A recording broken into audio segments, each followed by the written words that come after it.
ನವಮಂಗಳೂರು ಬಂದರಿನಲ್ಲಿ ಕಂಟೈನರ್ ಒಂದು ನಿಯಂತ್ರಣ ತಪ್ಪಿ ನೀರಿಗೆ ಬಿದ್ದು ನಾಪತ್ತೆಯಾಗಿದ್ದ ಪ್ರಕರಣಕ್ಕೆ ಸಂಬಂಧಿಸಿದಂತೆ ವಾಹನ ಹಾಗೂ ಕ್ಲೀನರ್ನ ಮೃತದೇಹ ಪತ್ತೆಯಾಗಿದೆ. ವಾಹನದ ನಿರ್ವಾಹಕ 22 ವರ್ಷದ ಭೀಮಪ್ಪ ಮೃತಪಟ್ಟ ವ್ಯಕ್ತಿ.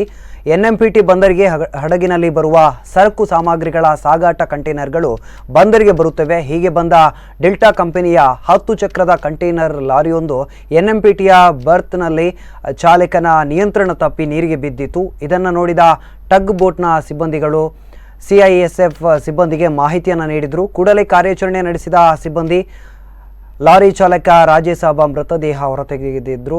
ಕಂಟೈನರ್ ಒಳಗಿದ್ದ ಭೀಮಪ್ಪ ಕಣ್ಮರೆಯಾಗಿದ್ದರು.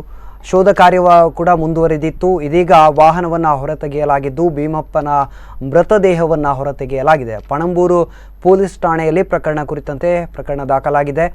ಸುಸಜ್ಜಿತ ಬಂದರ್ನ ವ್ಯವಸ್ಥೆ ಇದ್ದರೂ ಕೂಡ ಇಬ್ಬರು ಸಾವಿಗೀಡಾದ ಬಳಿಕ ಬಂದರ್ನಲ್ಲಿ ವಾಹನ ರಕ್ಷಣಾ ವ್ಯವಸ್ಥೆಯ ಬಗ್ಗೆ ಅನುಮಾನ ಹುಟ್ಟಿಕೊಂಡಿದೆ.